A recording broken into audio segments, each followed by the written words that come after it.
Die moet worden tegengegaan. Verzoekt de regerende islam zoveel mogelijk uit Nederland te bannen. En gaat over tot de orde van de dag. I used to say Islam is a lie. And it was like the umbrella. And all the other things that I said were related to this concept of Islam is a lie. That's the biggest mistake I made.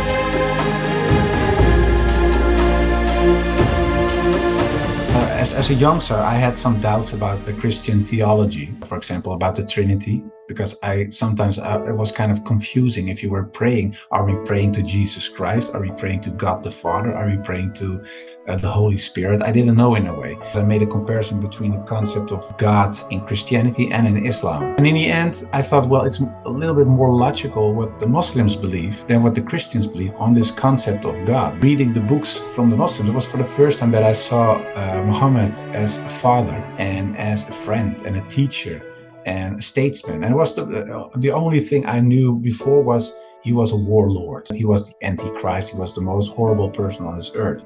But now, while writing and reading, I discovered this new person almost. And it sounds a little bit crazy, but I almost fell in love with the character and all the things that come with the teachings.